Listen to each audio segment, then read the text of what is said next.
Leviticus 16, the Day of Atonement.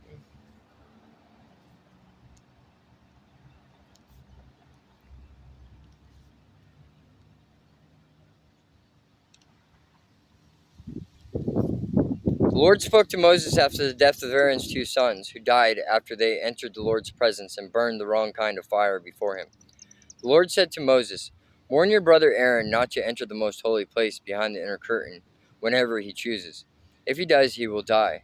For the ark's cover, the place of atonement, is there, and I myself am present in the cloud above the atonement cover. When Aaron enters the sanctuary area, he must follow these instructions fully. He must bring a young bull for a sin offering and a ram for a burnt offering. He must put on his linen tunic and the linen undergarments worn next to his body. He must tie the linen sash around his waist and put the linen turban on his head. These are sacred garments, so he must bathe himself in water before he puts them on.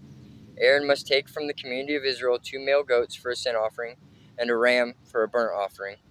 Aaron will present his own bull as a sin offering to purify himself and his family, making them right with the Lord. Then he must take the 2 male goats and present them to the Lord at the entrance of the tabernacle. He is to cast sacred lots to determine which goat will be reserved and as an offering to the Lord, and which will carry the sins of the people to the wilderness of Azazel. Azazel. Aaron will then present as a sin offering the goat chosen by lot for the Lord. The other goat, the scapegoat, chosen by lot to be sent away, will be kept alive, standing before the Lord. When it is sent away to Azazel in the wilderness, the people will be purified and made right with the Lord. Aaron will present his own bull as a sin offering to purify himself and his family, making them right with the Lord. After he has slaughtered the bull as a sin offering, he will fill an incense burner with burning coals from the altar that stands before the Lord. Then he will take 2 handfuls of fragrant powdered incense and will carry the burner and the incense behind the inner curtain.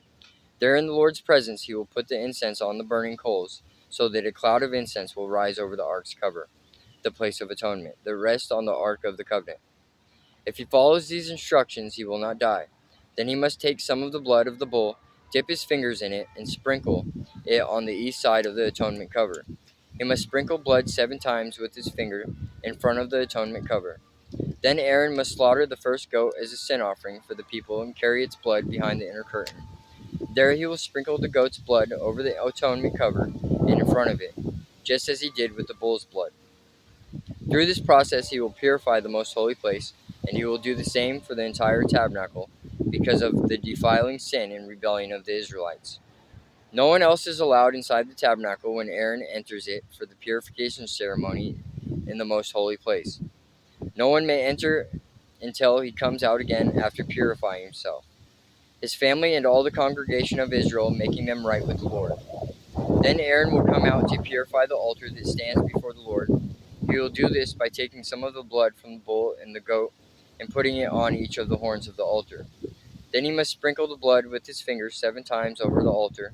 In this way he will cleanse it from Israel's defilement and make it holy.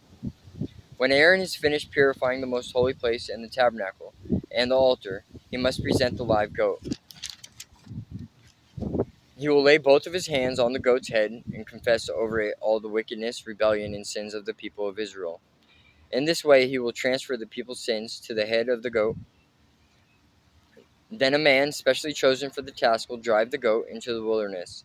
As the goat goes into the wilderness, it will carry all the people's sins upon itself into a desolate land.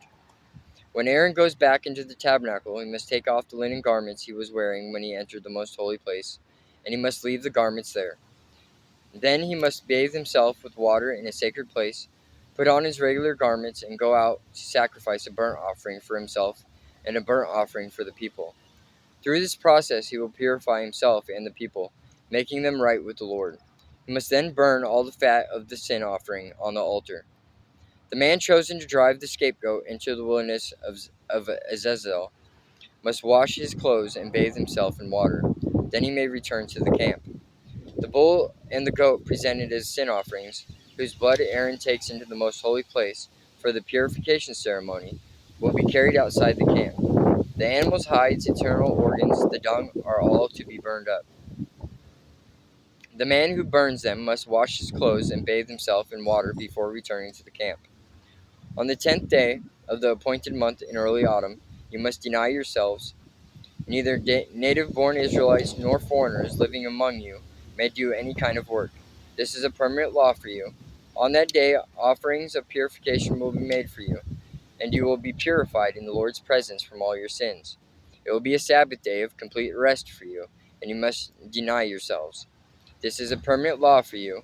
In future generations, the purification ceremony will be performed by the priest who has been anointed and ordained to serve as high priest in place of his ancestor Aaron.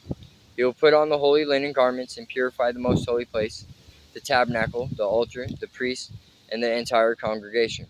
This is a permanent law for you to purify the people of Israel from their sins, making them right with the Lord once each year. Moses followed all these instructions exactly as the Lord had commanded him.